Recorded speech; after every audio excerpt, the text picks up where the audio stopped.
দোকানদারটা যে আমাকে এইভাবে ঠকাবে সেটা আমি ভাবতেও পারিনি। গিয়েছিলাম তার কাছে পাঞ্জাবির কাপড় কিনতে। যে কাপড়টার দাম ছিল ৳২ সে আমার কাছ থেকে রেখে দিয়েছিল ৳৬০, মানে ডাবলের চেয়ে ডাবল রেখে দিয়েছিল।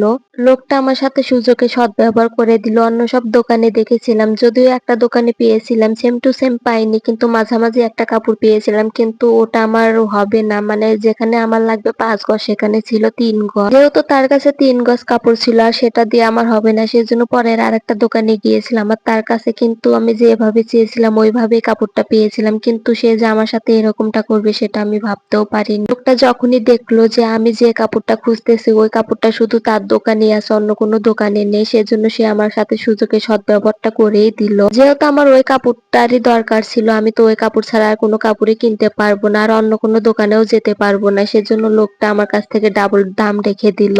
ওনারা যে দামে কিনে আনে তার থেকে অবশ্যই ১০-২০ টাকা নেওয়া এরও কিন্তু স্বাভাবিক, কিন্তু ডাবলের চেয়ে ডাবল রাখা কিন্তু এটাও অস্বাভাবিক। আর ওনার ব্যবসাটা ভাই একদিনের করলে চলবে না, ওনার ব্যবসাটা হলো সারা জীবনে, মানে উনি যতদিন বেঁচে থাকবে ততদিন কিন্তু এই ব্যবসা করেই খেতে হবে।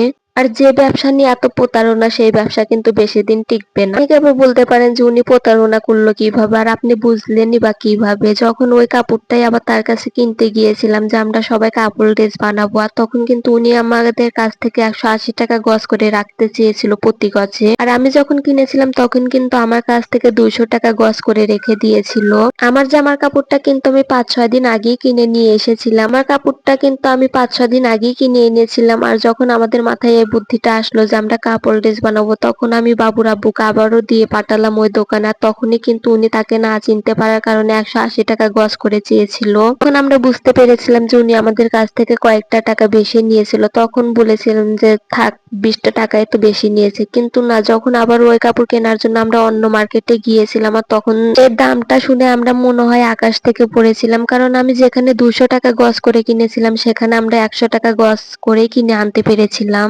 মানুষ ভাই মানুষকে এইভাবে ঠকাতে পারে সেটা আগে জানতাম না। আমি প্রথমে ভেবেছিলাম যে অনলাইন থেকে খুঁজে খুঁজে ওই সেম কাপড়টা আমি কিন্তু কিনে আনবো, কিন্তু দামটা আমার জন্য একটু বেশি হয়ে গিয়েছিল, সেজন্য আমি ভাবলাম যে তাহলে পাঞ্জাবি কাপড় দিয়ে কেন না বানানো যাক, কারণ ওই সেম টু সেম ডিজাইনের কাপড়টা কিন্তু পাঞ্জাবির কাপড়ই হয়, অন্য কোনো কাপড় হয় না। একটা কাপড় হয়তো পেয়েওছিলাম কিন্তু সেম ডিজাইনের পাইনি, হালকাই একটু হয়, তবুও নিতে চেয়েছিলাম, কিন্তু আমার কাছ থেকে ১২০০ টাকা চেয়েছিল, যার কারণে ভেবেছিলাম যে পাঞ্জাবির কাপড়ে হয়তো আমি কম পাবো, সেজন্য পাঞ্জাবি কাপড়টাই আমি চয়েস করেছিলাম। আর সেই পাঞ্জাবি কাপড় কিনতে এসে যে আমি এইভাবে ঠকে যাব সেটাও ভাবতে পারিনি।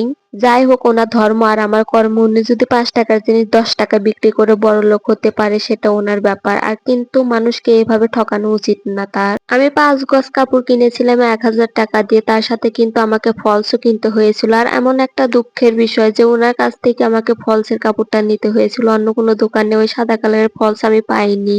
আমি পরে যে পাঞ্জাবির কাপড়টা ১০০ টাকা গজ করে কিনে এনেছিলাম সেই হিসাব করলে কিন্তু আমার গাউনটা বানানো ৭৫০ টাকার মতন খরচ হয়ে যেত, কিন্তু এনার থেকে কেনার পরে আমার গাউন বানানোর দামটা কিন্তু একটু বেশি পড়ে গিয়েছিল, ১২৫০ টাকার মতন লেগেছিল এই গাউনটা বানাতে আমার।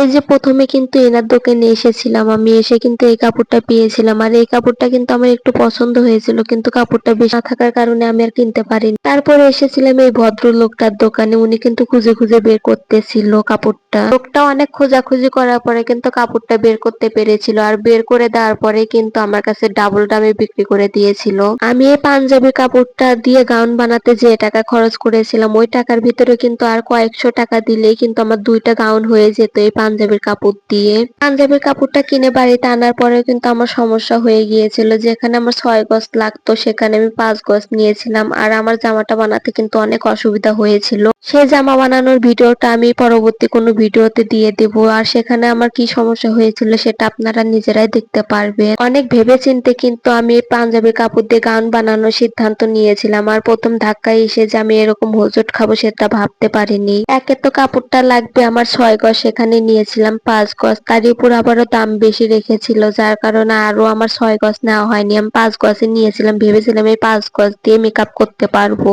যাই হোক, অনেক কষ্ট করে কিন্তু আমার এই জামাটা বানানো হয়েছিল, সেটা আমি পরবর্তী ভিডিওতে দিয়ে দেব। তো এখন কিন্তু বাড়িতে যাবো, যাওয়ার আগে একটু দই কিনে নিয়েছিলাম। দেখা হবে পরবর্তী কোনো ভিডিওতে, এ পর্যন্ত সবাই ভালো থাকবেন, আল্লাহ হাফেজ।